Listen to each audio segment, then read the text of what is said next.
tidak ada yang namanya paspor kerja. Ya, saya ingatkan sekali lagi, tidak ada yang namanya paspor kerja. Jadi di Indonesia itu hanya mengedal 3 paspor. Pertama, paspor diplomatik.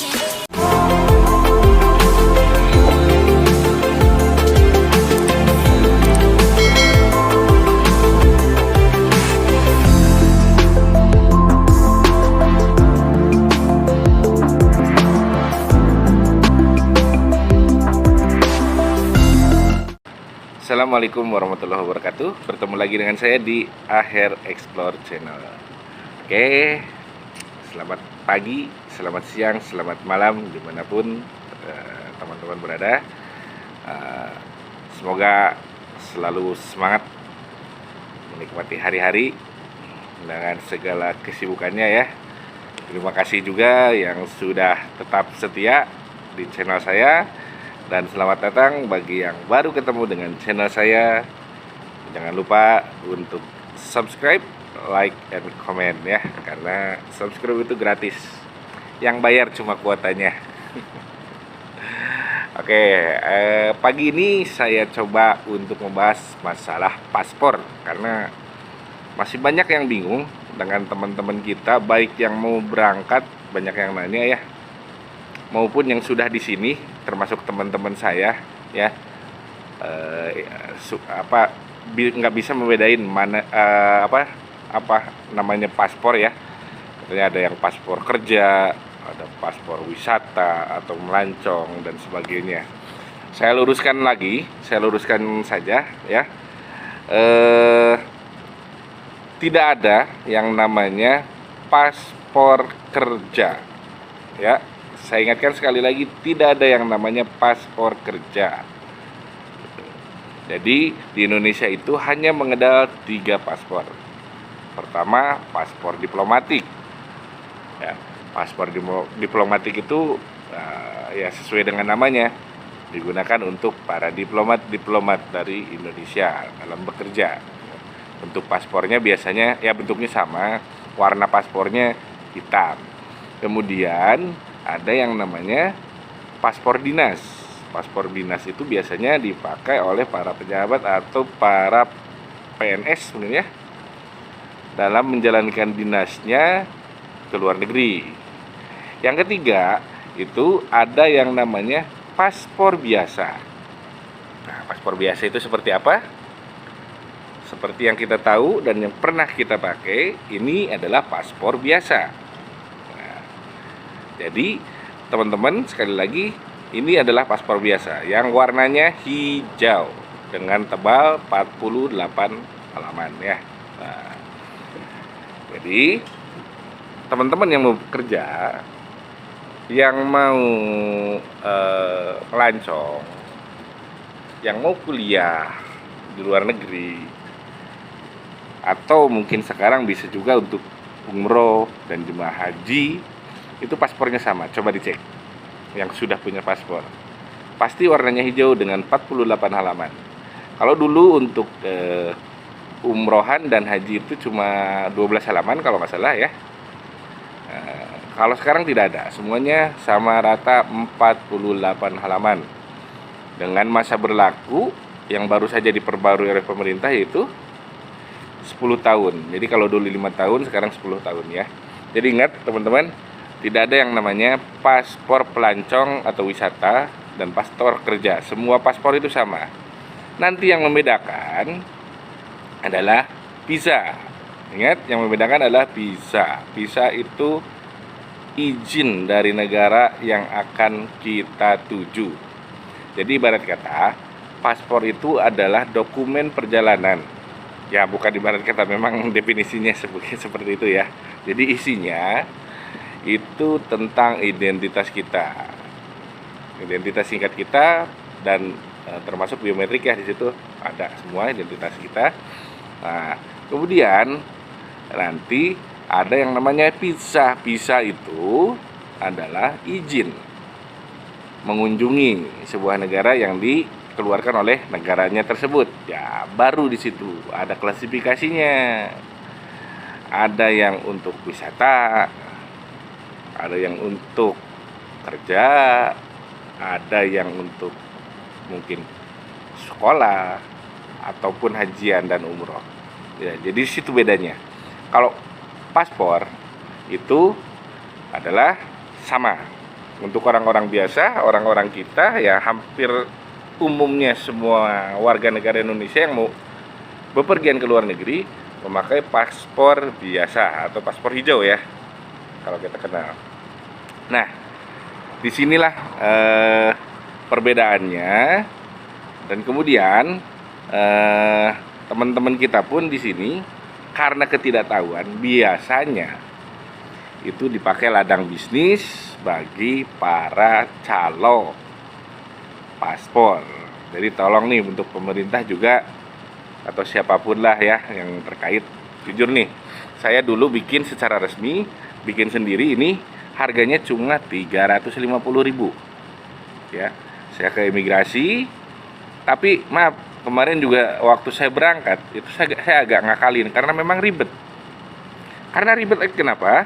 Karena dari pihak keimigrasian memang saya paham, pihak imigrasi ataupun mewakili pemerintah pasti pengen tahu saya ke luar negeri mau apa dan harus meyakinkan, gitu kan?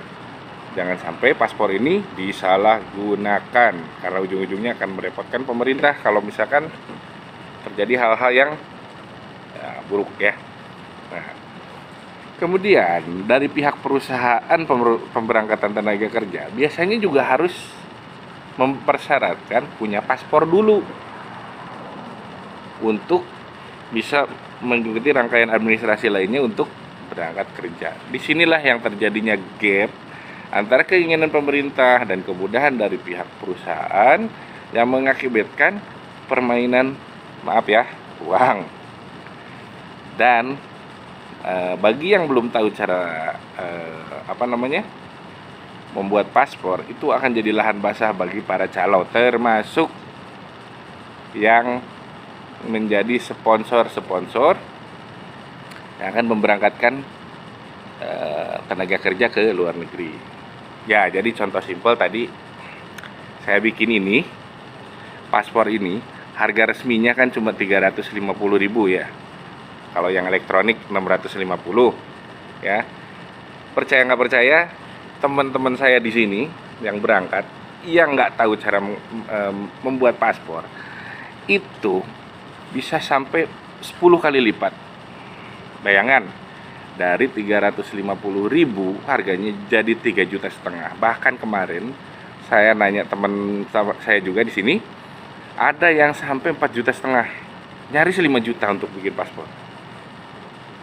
Gimana? Kita mau nyari kerja, mau mencari uang, mencari pendapatan di luar negeri, ya, belum apa-apa diribatkan dengan urusan finansial untuk ongkos dan lain sebagainya. Nah, jadi saya sih juga berpesan barangkali untuk ya khususnya pihak pemerintah melalui siapapun, barangkali ada yang sempat menonton video saya. Jadi tolong kalau bisa juga bukan saja masalah keruwetan pemberangkatan TKI ya, terutama dengan visa yang ziarah dan sebagainya, visa wisata. Jadi kalau bisa sistem ini pun dibenahi agar dari pihak perusahaannya juga yang mau memberangkatkan tidak ribet, dan dari pihak imigrasi juga sama-sama tidak ribet ya, karena kita jadinya dihantui dengan masalah finansial ya. Walaupun ada yang namanya katanya kan kantor bersama di situ ya, antara imigrasi dengan Disnaker dan sebagainya. Tapi percayalah, apalagi yang yang belum pernah pengalaman, kita juga takut dengan masalah uang. Artinya berapa uang yang akan kita keluarkan, sementara kita juga sebetulnya yang berangkat ke luar negeri rata-rata lagi kepepet uang. Termasuk saya gitu ya. Kalau yang mencari kerja di luar negeri rata-rata ya pastinya kita lagi dalam kondisi mungkin tidak stabil keuangannya ya. Jadi gimana kita mau memecahkan masalah finansial ini sementara mau kerjanya saja harus keluar uang banyak gitu. Nah, balik kembali ke tadi paspor ya. Jadi teman-teman, saya tegaskan sekali lagi, tidak ada yang namanya paspor kerja. Semuanya sama, mau kerja kah, mau piknik melancong kah, mau umrohan hajiannya, mau kuliah juga sama. Paspornya paspor hijau 48 halaman, yang biasa disebut ya itu paspor biasa untuk warga negara kita, warga negara biasa ya. Nah, kemudian tadi yang membedakan itu adalah izin masuknya yang kita sebut dengan visa ya. Nanti izin masuknya seperti apa? Yang kalau misalkan biasanya untuk visa kerja, izin tinggalnya bisa sampai 3 bulan, 6 bulan atau 1 tahun sebelum nanti digantikan dengan yang namanya ya mungkin kalau di kita KTP sementara kita ya. Nah, kalau di Saudi sini atau di Jazirah Saudi ini biasanya disebut dengan iqomah ya, itu KTP untuk orang asing ya, untuk ekspatriat. Nah, itu sebelum menjadi itu kita akan dibekali dengan visa. Visanya itu visa kerja. Itulah yang membedakannya. Jadi teman-teman mau masuk ke satu negara, mau ngapain gitu kan, mau kerja kah, mau kuliah kah, dan itu akan sesuai ya. Jadi kenapa begitu? Karena memang limit waktunya juga beda. Biasanya kalau orang berwisata itu nggak boleh lebih dari 1 bulan ya, dan sebagainya. Makanya kadang-kadang di sini ya, juga kan kalau untuk hajian beda ya, khusus karena termnya waktunya lebih panjang daripada wisata biasa. Biasanya kalau wisata biasa itu maksimal 1 bulan harus keluar. Makanya kalau di Indonesia juga kan sering dengar yang namanya deportasi. Nah, deportasi itu overstay. Jadi izinnya cuma 1 bulan, misalkan ternyata masih betah di Bali biasanya banyak ya. Kalau di Indonesia. Nah, itulah. Jadi ujung-ujungnya nanti deportasi, ditendang dari negaranya, suruh balik paksa gitu. Jadi seperti itu buat teman-teman yang baru nonton. Jadi yang belum tahu, maksudnya yang belum tahu perbedaannya paspor ya. Jadi sekali lagi, paspor itu seperti itu. Paspor tidak ada yang namanya paspor kerja, hanya satu, paspor biasa ya. Nah, tinggal nanti bagaimana cara membuatnya agar kita bisa lancar dengan biaya yang resmi, cuma 350 bro. Nah, baik, itu teman-teman PR-nya buat kita, maupun juga mungkin mudah-mudahan dari pihak pemerintah penyelenggara negara bisa mempermudah ini ya, supaya kita tidak melulu menjadi korban calo lah, korban apalah, sponsor yang tidak bertanggung jawab dan sebagainya. Ini mudah-mudahan bermanfaat, bisa menjadi edukasi buat yang belum tahu, dan semoga bermanfaat lah intinya buat semua. Baik, segitu dulu vlog hari ini. Mudah-mudahan mendatangkan manfaat buat kita semua. Amin. Akhirul kalam, billahi taufiq wal hidayah. Wassalamualaikum warahmatullahi wabarakatuh.